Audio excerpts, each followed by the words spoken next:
నమస్కారం. 'మేఘన' పార్ట్ 11 రచించిన వారు మీనాకుమారి గారు. విక్రమ్ వాళ్ళ అమ్మ వచ్చి బిడ్డను చూసుకొని సంతోషంగా వెళ్ళిపోయింది. అది ఐసీయూ రూమ్. ఎవరూ ఉండకూడదు. చూడు, మీ అమ్మ ఆ వయసులో ఆమె సేవ చేయాల్సి వస్తుంది నీకు. ఎందుకయ్యా ఎవరినో ప్రేమించి పిచ్చిలో పడతారు అంది మాధవి. నేను హీరోయిన్ చందనాని ప్రేమించాను అని చెప్పాడు విక్రమ్. చచ్చాంపో, కాలేజీ పిల్ల కూడా కాదు. ఏకంగా సినిమా హీరోయిన్ని ప్రేమించావా? నువ్వు హీరోలాగా ఉన్నావులే. ఏం కుర్రాళ్ళయ్యా మీరు, అంతలోనే ప్రేమలో పడిపోయి ప్రాణాలు తీసుకోవడానికి సిద్ధపడతారు. మిమ్మల్ని పెంచి ఇంత వాళ్ళను చేసిన తల్లిదండ్రులను కనిపెట్టుకోలేరు. హూ అంటూ నిట్టూర్చింది. సెలైన్ బాటిల్ మార్చి నైట్ వేయాల్సిన మెడిసిన్ వేసి అక్కడే కుర్చీలో కూర్చుంది మాధవి. రాత్రి లేటుగా వచ్చిన కూతుర్ని చూసి తల్లిదండ్రులు ఇద్దరూ బాధపడ్డారు. ఎందుకమ్మా నీకు ఈ శ్రమ అంటూ ఉన్నారు. డాడీ, మీరు ఎంత కష్టపడుతున్నారు ఇప్పుడు కూడా. మీ ఆశయ సాధనలో ఎలా అలుపెరగకుండా ప్రయాణిస్తున్నారు. నేను మీ కూతుర్ని కదా, నాకు మీ లక్షణాలు వస్తాయిగా అంటూ నవ్వింది మేఘన. కూతురు పట్టుదల తెలిసిందే. ఫ్రెష్ అయి వచ్చి తన కోసం డిన్నర్ చేయకుండా ఉన్న తల్లిదండ్రులతో కలిసి డిన్నర్ చేసింది మేఘన. నర్స్ మాధవికి ఫోన్ చేసింది. వేయాల్సిన టాబ్లెట్లు, ఇంజెక్షన్స్ అన్నీ గుర్తు చేసింది. మాధవి విక్రమ్కి మెలకువ వచ్చిన సంగతి, అతను మాట్లాడిన మాటలను అన్నీ చెప్పింది. ఓ గాడ్, మెలకువ వచ్చింది కదా అని సంతోషపడింది మేఘన. కానీ సినిమా హీరోయిన్ని ప్రేమించడం ఒప్పుకోలేదని సూసైడ్ చేసుకోవడమేంటి అని నవ్వుకుంది మేఘన. ప్రేమ పిచ్చికి పరాకాష్ట అని అనుకుంది మేఘన. విక్రమ్కి మెసేజ్ పెట్టింది మేఘన. విక్రమ్లో వచ్చిన ఇంప్రూవ్మెంట్ మొత్తం. గుడ్, నేను సీసీ కెమెరాలో చూస్తున్నాలే అని మెసేజ్ పెట్టాడు. అంతే. ఎంత స్టైల్రా బాబు నీకు అనుకుంది మేఘన. రాత్రి 1కి విక్రమ్కి హార్ట్ బీట్ బాగా పెరిగిపోయింది. వెంటనే ఫోన్ చేసింది మేఘనకు. మై గాడ్ అనుకుంటూ డాక్టర్ గారికి మెసేజ్ పెట్టింది. ఆయన వెంటనే స్పందించి నేను వెళ్తున్నానులే అని చెప్పారు. మేఘనకు నిద్ర పట్టలేదు. అరే, అంతా బాగానే ఉంది, మధ్యలో ఇలా జరిగిందేమిటి అంటూ బాధపడింది. అతను పెద్దగా పిచ్చి పిచ్చిగా చందన చందన అంటూ అరుస్తున్నాడు. విశ్వానంద వెంటనే ఇంజెక్షన్ చేస్తూ అతని తల నిమురుతూ, విక్రమ్ ప్లీజ్, ఉద్రేకం తగ్గించుకో ప్లీజ్ అంటూ అతని చెయ్యి తన చేతుల్లోకి తీసుకొని ప్రేమగా నిమురుతూ ఉన్నాడు. హార్ట్ బీట్ చూస్తున్నాడు. పల్స్ రేట్ ఎక్కువగానే ఉంది. ఓవర్ థింకింగ్ డిస్టర్బెన్సెస్ చేస్తున్నాయి అతని మైండ్ని. కాసేపటికి అతని బిహేవియర్లో మార్పు రాసాగింది. చందన చందన అంటూనే ఉన్నాడు పాపం. రాత్రంతా విక్రమ్ దగ్గరే ఉండిపోయారు విశ్వానంద. మేఘన మాధవికి ఫోన్ చేసి విషయం తెలుసుకుంది. అలసటగా ఉండేసరికి నిద్రలోకి జారిపోయింది మేఘన. విక్రమ్ చనిపోయాడు. విశ్వానంద మేఘనను కేర్లెస్గా ఉన్నావంటూ కేకలు వేస్తున్నాడు. చెమటలు పట్టేస్తున్నాయి మేఘనకు. ఒక డాక్టర్గా అసలు ఇలాంటి ఆలోచనలు ఏమీ ఉండకూడదు అనుకుంటూ గబుక్కున మెలకువ వచ్చి కూర్చుంది మేఘన. అమ్మయ్య, కల నిజంలా అనిపించి కాసేపు భయపడిపోయాను అనుకుంది మేఘన. మెసేజ్ పెట్టింది మాధవికి. బాగానే ఉన్నాడు అని పెట్టింది మాధవి. మేఘనకు జ్వరం వచ్చింది తెల్లారేసరికల్లా. రాలేను అని విషయం చెప్పి మెసేజ్ పెట్టింది డాక్టర్ గారికి. అలా వారం గడిచిపోయింది. జ్వరం తగ్గింది కానీ మేఘనకు నీరసం తగ్గలేదు. వైరల్ ఫీవర్ అని విశ్వానంద మందులు మాధవితో పంపించాడు.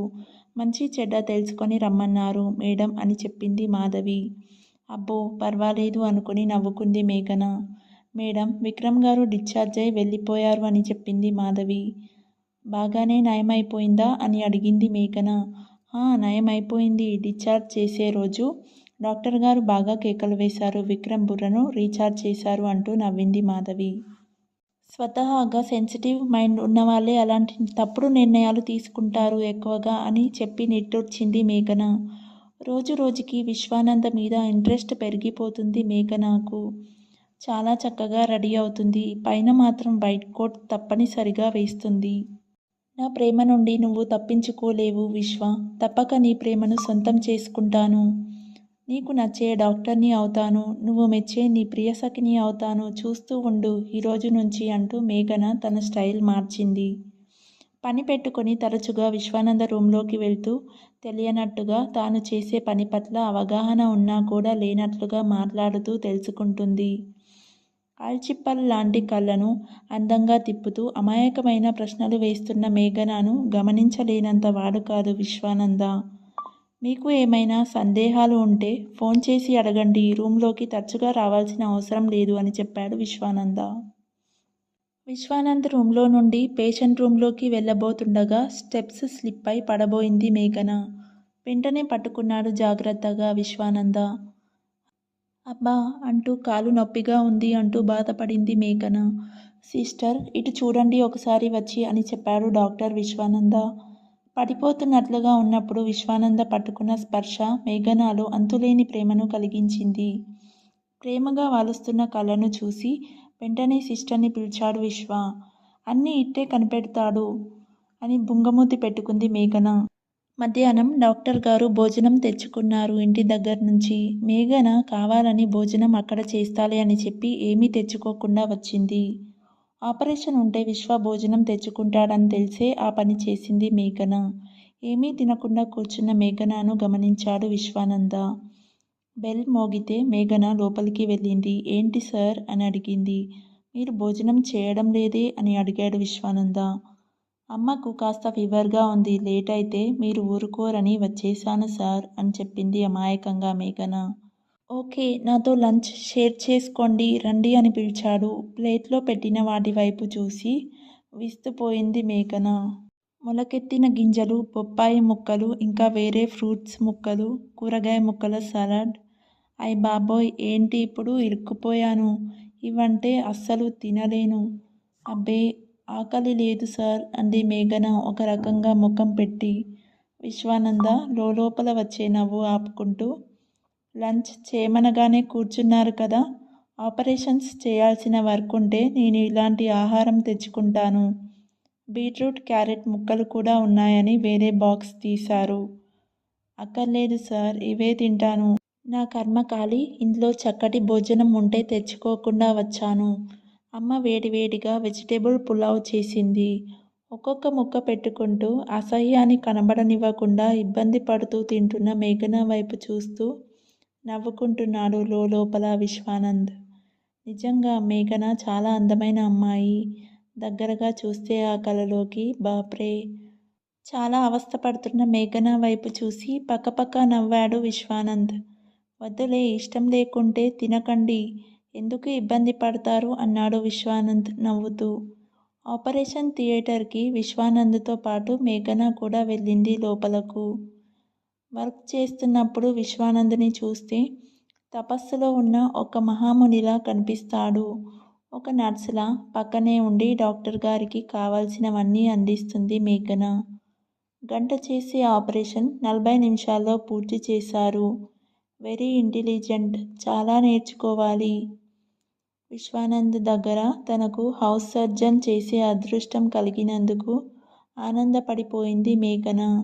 ఎలాంటి డాక్టర్నైతే తాను ఎక్కువగా ఆరాధిస్తుందో అలాంటి పద్ధతులున్న డాక్టర్ విశ్వానంద్. ఆపరేషన్ చేసే డాక్టర్లను ఎంతోమందిని దగ్గర నుండి చూసింది మేఘన. వారికేమీ రిస్క్ లేకుండా కేర్లెస్గా పేషెంట్ బాధను పట్టించుకోకుండా ఉండే వాళ్ళను చూసింది కొంతమందిని. కానీ పేషెంట్కి సాధ్యమైనంత వరకు ఏమాత్రం రిస్క్ కలిగించకుండా ఎంతో మృదువుగా ఉంటుంది విశ్వానంద్ ట్రీట్మెంట్. మత్తు ఇచ్చే డాక్టర్కి ఆయన చెప్పే విధానం చూస్తే అర్థమైపోతుంది విశ్వానంద్ ఎంత సౌమ్యులో అని. ఆపరేషన్ పూర్తయింది. సార్ లాంగ్ కోట్ తనే రిమూవ్ చేసింది. థ్యాంక్ యూ అన్నారు విశ్వానంద్. మిగిలిన కథ నెక్స్ట్ పార్ట్లో చూద్దాం. If you like this video, please like, share and subscribe to my YouTube channel. Thank you.